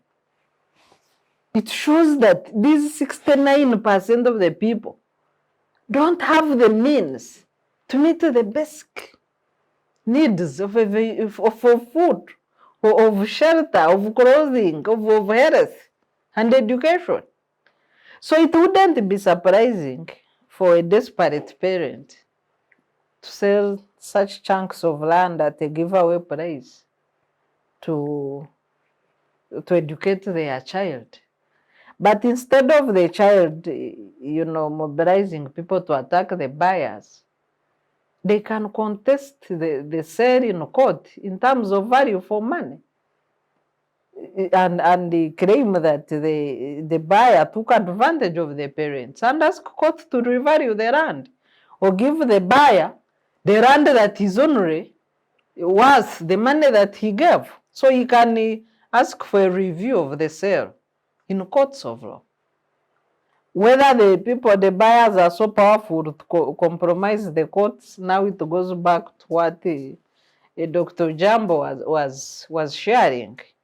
Yes, as a lawyers, as a officers of court, I know that justice in this country is for the rich, is for those with the means, and the poor. Our system has left the poor to go to hell. If you look at the method, even to reach court, your student can, your friend can say, I don't have money to buy a lawyer. But that is an easy case where he can write himself in court. In civil cases, you can represent yourself. So he can write to court and go and file his things and say if he's not a lawyer, he's representing his family and he's safeguarding his future. So in civil cases, you can write a letter to court. You don't have to get a lawyer. Because that is the other hurdle of poor people. How do I reach court? Many people fear even to write to court. But in civil cases, you can write to court. And court will read and attend to your matter. Yes, the lawyers will come and argue order number this, the civil procedure rules and what. But you say you are an ordinary person and you don't know the law, but you seek justice. Because the justice is not limited for lawyers and people with the means. So, but generally, I think what is happening in Northern Uganda will lead to genocide if not rectified. Because what can happen? I come from a cattle family. I own cattle. If I angered my neighbors in the village, neighbors can poison water and all cattle will die. Actually, if you are a cattle keeper, you have to make sure you are at peace with everyone. Because it is easy to eliminate cattle. Everybody knows where cows drink from. Whether you have a deep tank, whether you have what. What if they throw something in this water? Will you have cattle? No. And in one day, all the farm can be cleared. The second issue is, now the people, as they engage in Balaalo, must go. But they consume milk from Balaalo. What if that milk is tampered with? Can't the Balaalo kill other people? So you have a situation where the local people can kill the cattle of the Balaalo, or the Balaalo can also poison the milk and kill the people. So are we going to just watch? Where is the leadership in this matter? Thank you so much. And Major Awich, Dr. Sarah paints a picture of how extreme this situation can become. And we know currently we have a conflict in Gaza. It is a conflict mainly about land. We have a conflict in Ukraine, Russia. It is a conflict mainly about land and boundaries. How far can this crisis in Northern Uganda go? Well, I had already stated by saying that conflicts are over materiality, not spirituality, not ideas of identity of tribes. So we are in the gist of it. And as I said, this is a serious contradiction that must be resolved. And I should add here that the person that I know of Museveni, and in the spirit of NRM, it will resolve these contradictions. He has seen many contradictions in the past, and he has resolved them. And there is need to resolve it. It's a serious one. So your question is how far it can go. How far it can go is how committed our leader is, and that I trust his tools of analysis, his capability, he should resolve it. Now this takes me on to who pays the money for those who have bought. Now, if the political will is that this is a contradiction that must be done by saying, no, if you mix this community like this, it is not good. If that will is there, then the issue of paying money, doctor, doesn't arise. For example, So because of the will, for example, the people lose. For example, selling and buying is a contractual obligation. Some people feel that the buyer will sue the person who sold. No, the person who sold it to you, gave you vacant possession of the land. He has no problem. Now, if the will comes, which is executed by the government, by the president to say leave, then government can compensate such a person. It is not on the buyer, I mean the seller. Government can compensate. Also, under the law, if, for example, a registrar of title makes a mistake and registers a land wrongly to some person, under the law, government should pay. That provision is there. But also we have land fund, where we have been buying squatters.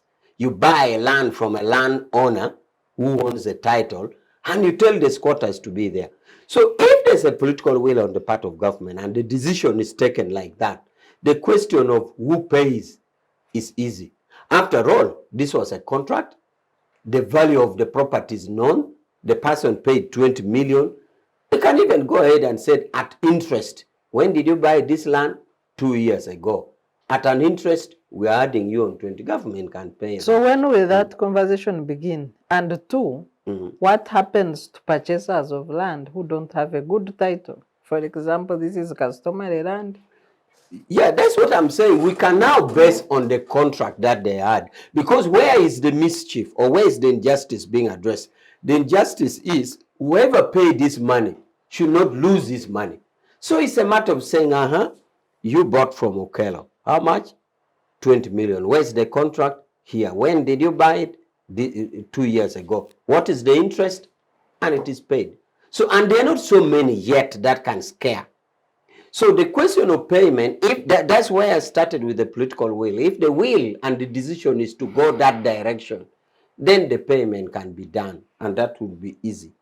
And therefore, those who sold are not at fault, because those who sold will say, hey, my friend, I sold you, I gave you vacant possession of the land, and I've not told you to leave. It is now government telling you to leave, so let government pay you. And the money can be got on the land fund or anywhere. So I just wanted to answer the question, who pays? The other thing I wanted to address was, why are people in the North poor? You asked Sarah. For about 20 years, there was war in the North. And people vacated the land and came to towns or to IDPs. So there was no cultivation. People are surviving on donation, aid, food, and all that. There was no production, so to say. To the extent that even wild animals had come back. I didn't know, doctor, that it's very easy for wild animals to come back. For example, in Agago, Yes. I think the wild animals, I don't know whether they migrated from Kidepo. You'd see them in a group of, like cows, like you'd see animals like 20, 30 moving. Because there were no people. So that shows you the gravity of how people had left land.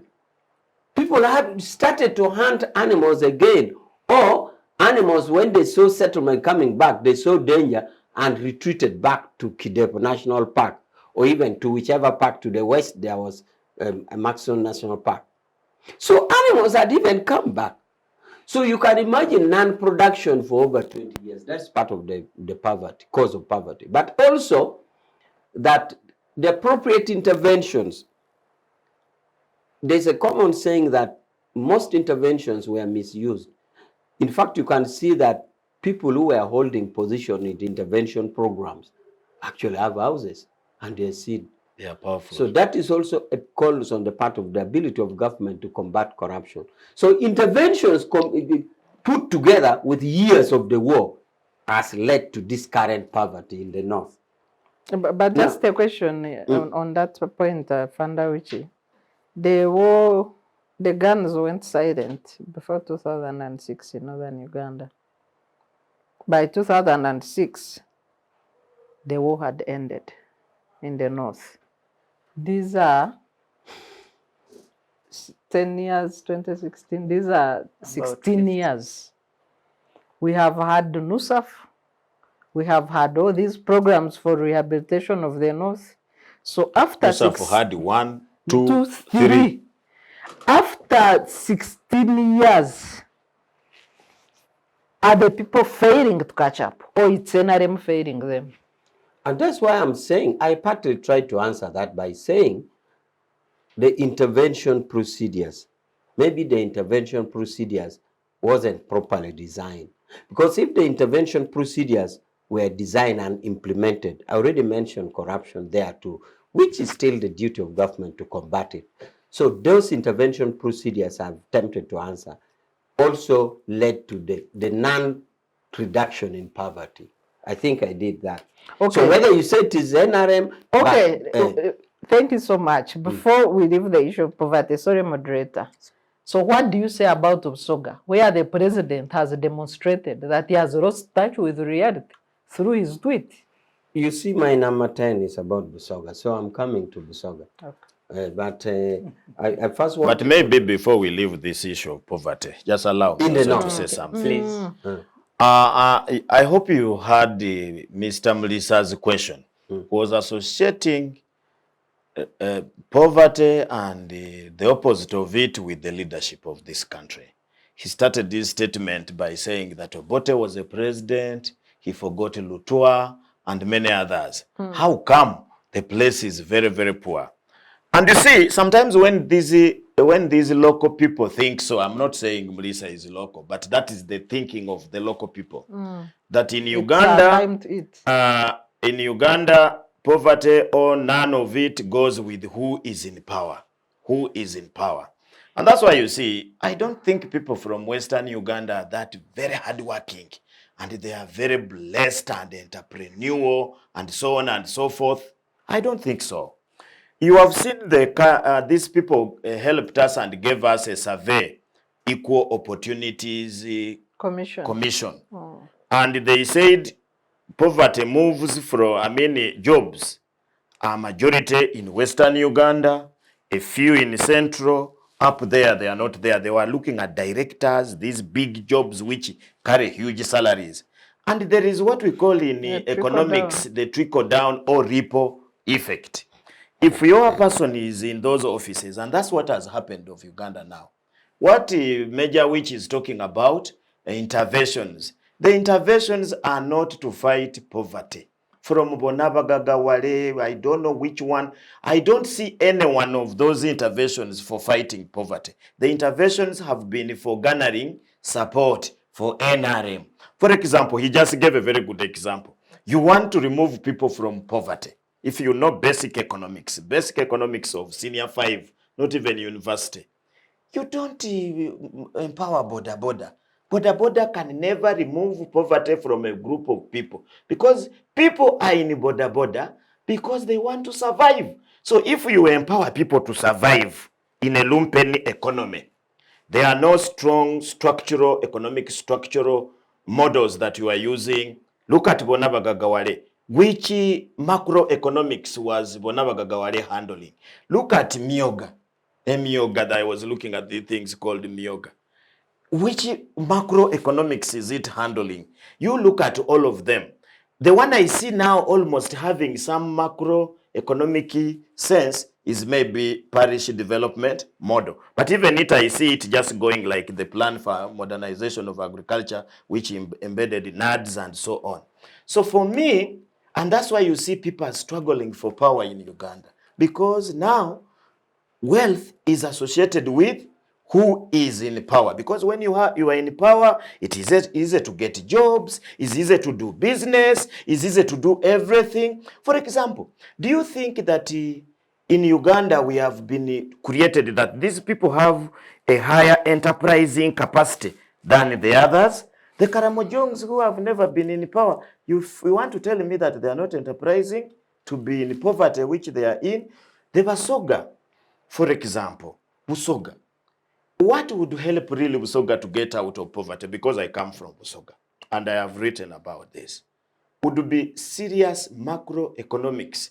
When Jinja was the second town of Kampala, I don't think the poverty index was to that level, because majority of the industries were in Jinja, so people would get employed. When they get employed, they educate their children get jobs, they would have where to sell their potatoes, their maize and everything in town there. Now you can move with maize in Jinja and there is nobody to buy it, because all the industries have been shifted to Kampala and Mbarara. And so Jinja is just a town there of bicycles, people riding around. Look at Kamuli. Which serious business is in Kamuli? Look at Iganga. Iganga used to, by the way, Iganga was growing very fast from illicit trade, Magendo, where people are getting Because things of from. the road But transport. now when Kaihura went there and Magendo was stopped, Iganga now is a chapati city. A chapati town, just And people making roast maize. chapati. Now, how do you get out of poverty by making chapati? So, the government of Uganda, when they are reading the budget, But I need to see something. PDM money is for making chapati. Yeah, PDM, they have tried to say PDM is going to help people to invest. How? I don't know, because you form Moderator, organization. it was my chance. So and I want to Dr. tell you, sir, I want to tell you, sir, that the young man was spot on. In Uganda, let's accept the reality. If we want to become rich, we have to go and look for power, because when you are in power, you hold the treasury. And I told you earlier that business income in Uganda depends on whether you have access to the treasury. You have seen these businessmen in Uganda, the businessmen, Sudir and others. Where do they get money? Every time you hear they are being given money to do this, I heard there was a man now who was asking for money from government to bail him from debts. If you have debts, let them liquidate you and you go. Why should government be bailing some people? Why don't they come and give all that money to all of us? Can't we run a business? Is it that man only who can run a business? Look at them, where they come from. Those people who are being bailed, where do they come from? And somebody was asking, to qualify for bail out, must you come from a certain region of Uganda? Because those questions must be answered. Oh, you might Anyway, that was an Thank you intervention. so I much. think I had the want chance to. to reinforce that conversation with this post from the president. And he says, I commend the Equal Opportunities Commission for coming up with a good report which was presented to me at State House in Entebbe. I, however, urged them to emphasize the aspects of these aspects which are crucial. One, ensuring peace, security in the country, because without it, the marginalized groups suffer even more.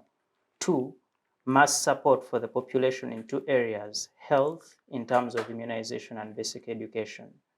The best way to create equality is enabling everyone to go to school, whether they have money or not, as well as to get immunized and have access to health care.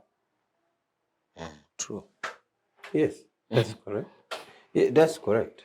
So what do I add? Do I have anything to add on what the president has said? Is that what is happening? Yes.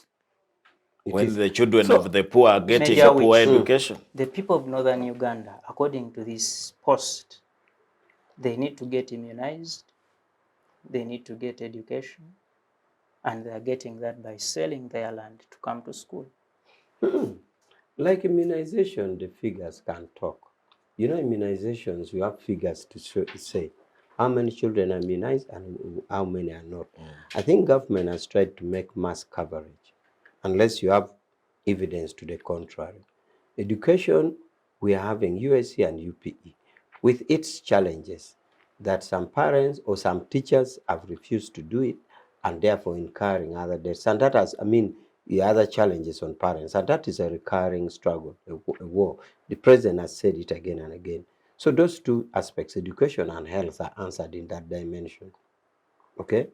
Now, the doctor had said, you had tried to link your question to past presidents and therefore accessibility to treasury. My answer was starting with the war, with the presumption that one, time may not be enough for me to say everything, but I had assumed that whatever had happened before, here we are with poverty. What caused it? In fact, yours was a preambular comment that they could have been reached because they had access, going by doctors saying because they had access to power, they had access to the treasury. So your question is, if they had access to the treasury, and which means they were rich, what has now caused the poverty? And that's where I picked it from the war. Because the war makes you lose. Those who had farms were destroyed. Those who had the investment were destroyed. I have already told you situation where regional farms had grown into wild animals had come. So doctor, whether these people had had access to the treasury, something came and distorted it. That was my point of departure. Okay? Yeah. Whether they had had access to the treasury, a point of departure is something came and destroyed it. And coupled with the interventions, that did not produce the desired results. Now, then I come to Sarah's comment about the president's comment on Busoga. Sarah believes that possibly the president is running Bazak. Is running Bazak. Yeah. No, the president was just wondering Why? with all these interventions that he has done, why is this? So in other words, he's trying to go back to the drawing board to say, look, I've tried all this much.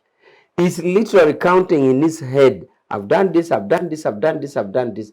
How comes this situation is there? He's thinking aloud. You see, Major Awich, he's thinking aloud.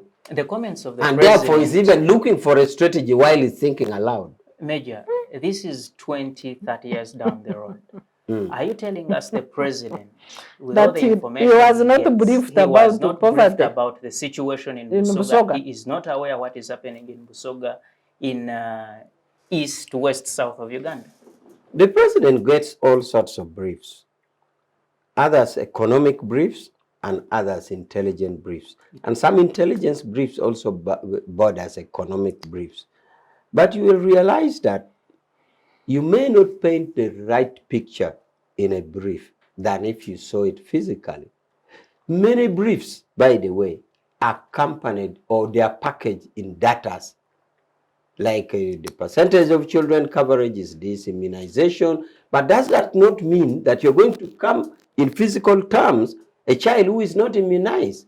So many reports are in figures, and therefore, as a human being, and the president is, it does not make him come into an incident of physical look and therefore seeing physical poverty, notwithstanding the reports, which are always in data form.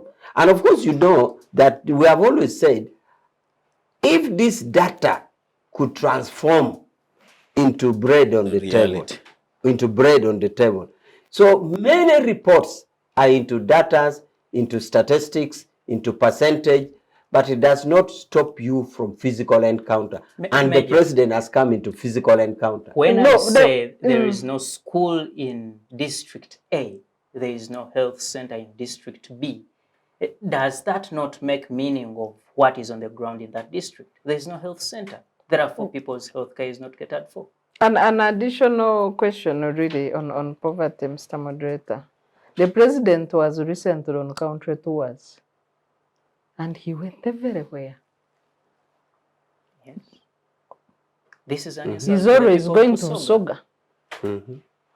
How come it's only this time that I'm on the road, looking through my window? So all the time he passes while sleeping. No, Sarah, that is a case-by-case analysis. Sometimes the president uses helicopter. And there you see better. No, you may not see. You think we have not flown? But Mr. Moderator, Mr. Moderator, who is the best on poverty? Just a second. There is a time we had moving islands blocking the Nile and Owen Falls Dam. The president moved on ground and he went on to say, I visited these places on foot. He didn't see the poverty in Busoga. When was that? 2 That years was a ago. long time ago. It's During COVID lockdown. 2 years It ago. was during COVID. Mr. Moderator, you are giving Major a very hard task to explain the president's perception of things.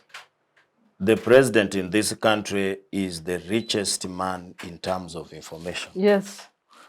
Number two, the president, unlike other people, is even an economist who understands the things very well. Number three, the president knows Uganda more than anybody because Uganda has been his business for the last 50 years, he says. Yeah. Last 50 years, Uganda has been his business. He has been everywhere in every village in Uganda. And four, the president hasn't been in charge. You know, a president of a republic is in charge. He He consumes the controls best information. every place. So the president is not being sincere.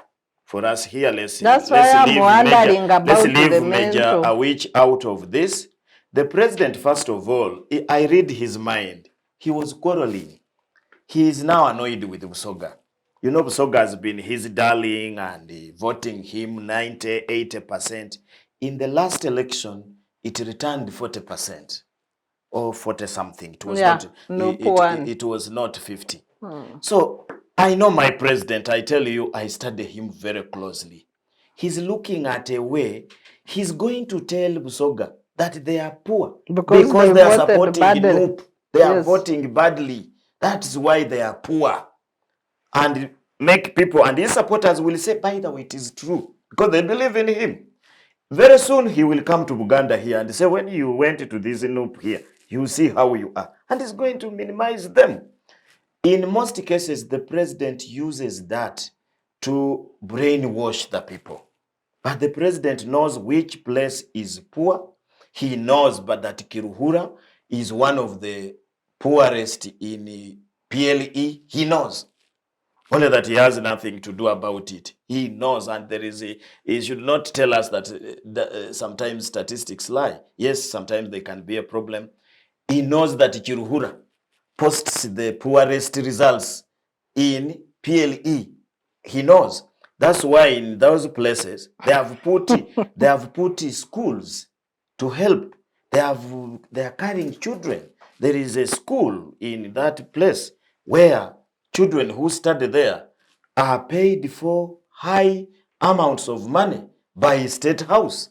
He knows, the president knows that UPE and USE is free education without knowledge. The president knows. But because he wants to use the things, he has been talking about immunization. Immunization, let me tell you, all children in Africa now are immunized. Courtesy of World Health Organization.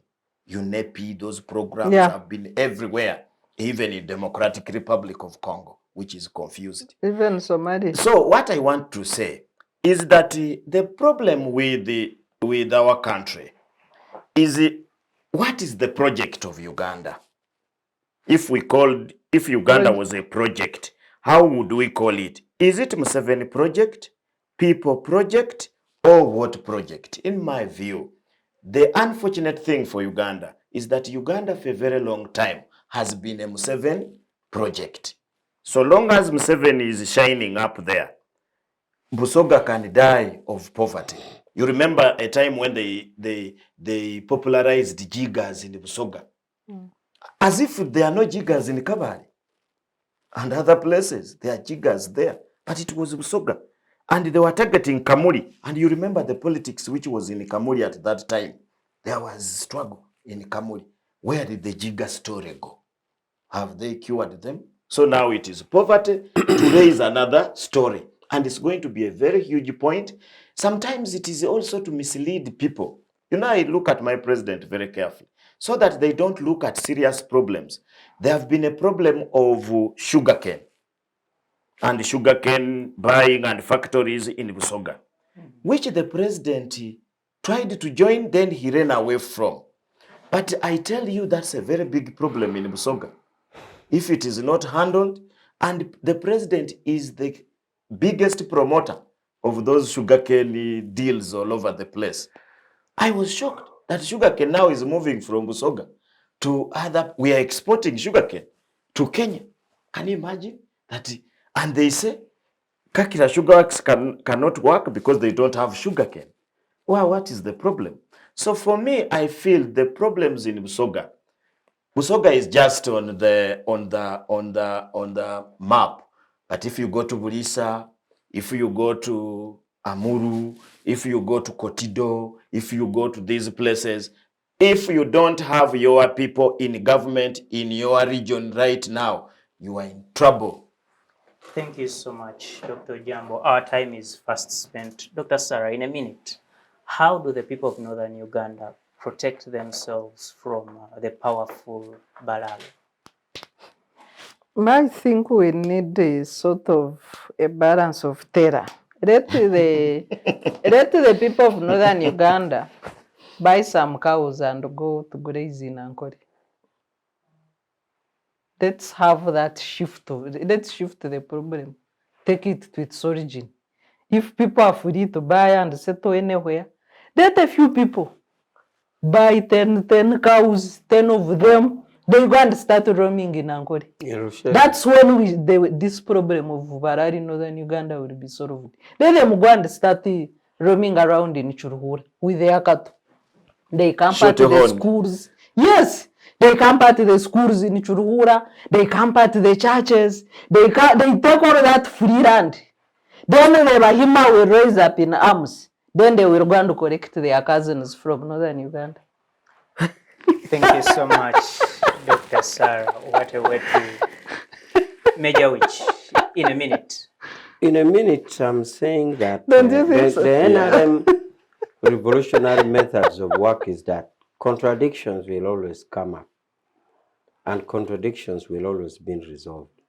And each contradiction that is resolved moves us to a higher level. So this one will be resolved, and we shall move to the next level. Thank you so much, Major. And Dr. Ojambo. I can't say something different from Major. NRM survives on contradictions. They create contradiction, so they are looking for how to improve on their manifesto. And that contradiction is going to help them either, as Sarah said, to multiply votes in Northern Uganda and win an election, or they are going to employ themselves to try and resolve that problem. But if they don't, I want to repeat that this is a recipe for a genocide, because there is no way, the way I know the Acholi people, they are not going to keep quiet. If you have never known, there is no any quota in Uganda. The only quotas we know in Uganda are Acholi quotas. So when it comes to defending their ethnicity, whether 40 years, 70 years, they will do it. But now I am only worried because of the scientific methods that can be used. So for me, I believe that government should come up and resolve this matter, and let's for the first time believe in the president that he will walk the talk in the directive. Doctors not package my contradiction correctly. Thank you so much. He says the NRM survives on contradictions, and he says the challenges in Northern Uganda are actually recipe for genocide in part of the country. Thank you so much, Dr. Ojambo Robert, for joining us today. You are welcome. Thank you so much, Dr. Sarah Bireete, for joining us today, and thank you so much, retired Major Awich Pollar, I'm the for only joining us non-doctor today. here. Please, and thank you so much to you, our viewer, for being with us all this time. It is the Citizens Church on Civic Space TV. Remember, this is made possible by the Center for Constitutional Governance. I am Phillip Muliisa, and see you next time.